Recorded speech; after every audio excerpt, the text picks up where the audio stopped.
Bristol against Bath. That is the Premiership game we're watching this weekend. Two teams that don't like each other all that much. I never knew it was quite that bad until either I wore a Bath jersey or I hung a Bath jersey in the background of a game not involving Bath but involving Bristol. People didn't like it, but this time I figure I can wear the Bath jersey because Bath is involved. I do not have the Bristol jersey yet, but yeah, it's on the list. It should be an interesting one, especially for this channel, because I've got a few die-hard Bristol and a few die-hard Bath fans, pretty vocal in the comments, so it should be an interesting one to see how this goes. But they're both coming into this one in quite different positions. 5-1 for Bristol, good enough for top of the log, and looking through the lineup, which I'll go through in just a minute, they're still pretty stacked, despite the Six Nations coming. Bath, a less flattering record, 2-4, one of those being a defaulted victory due to some COVID cases in their opposition. So they are in 9th, which is, yeah, like I said, a bit of a different position from where Bristol are at. But like I said, the teams don't like each other that much, so hopefully it should be a pretty fiery game, and hopefully it'll be closer than the predictions are saying. Sneak hint, they're saying Bristol by quite a few. But anyway, in terms of the lineups, Wilmore, Byrne and Afoa are your front rowers for Bristol. Remember, there's no Kyle Sinclair because he is suspended after having a few choice words for the referee the other day. He probably would have got selected for England if not for that, but he's not been selected for England, so maybe that's Bristol's gain, which is England's loss. Atwood and Vui are the locks. It's, correct me if I'm wrong, but Vui doesn't usually play in the locks for Bristol, doesn't they? Don't they usually deploy him as a back rower? Anyway, the back row is still pretty stacked. You got Luatu as captain at 6, Dan Thomas at 7, and the unit, which is Nathan Hughes at number 8.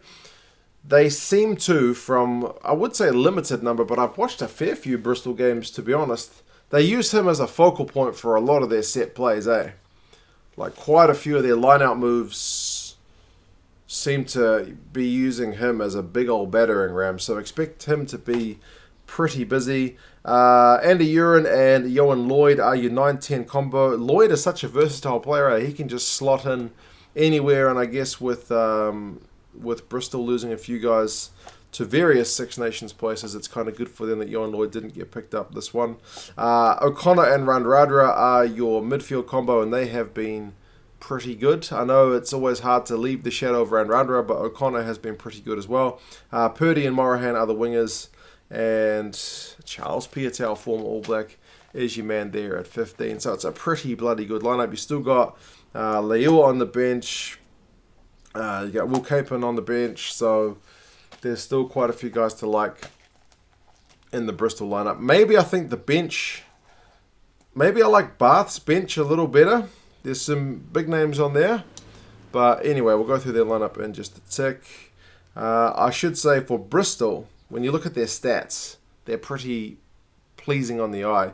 They're the number 1 team in the Premiership for run meters, 2nd for carries, 3rd for clean breaks, 2nd for defenders beaten, 1st for passes, 2nd for tackles. So they do a lot of things well. There's a reason they're the first team on the log in the Premiership. For Bath, as I mentioned, they got that one kind of free victory over London Irish.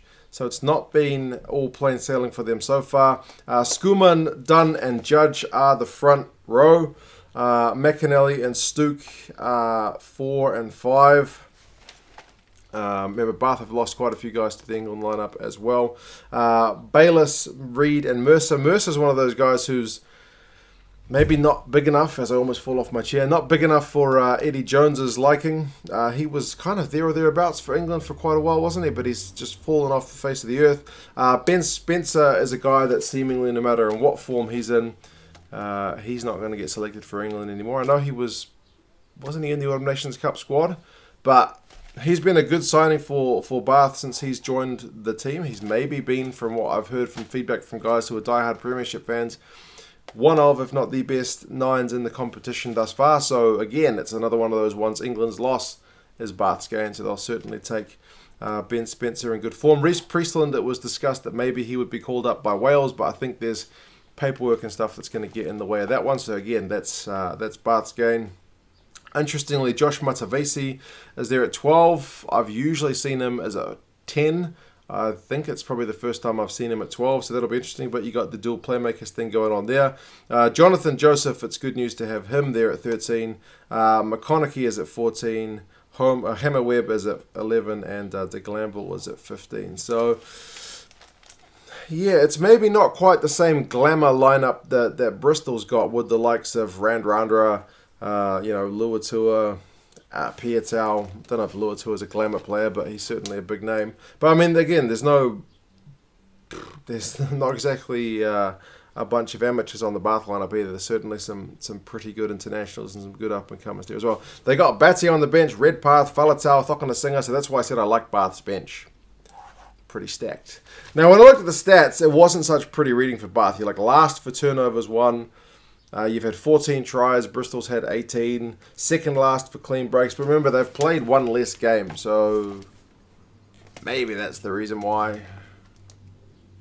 Anyway, predictions for this one. Rugby Forecast algorithm says Bristol by a whopping 16 points.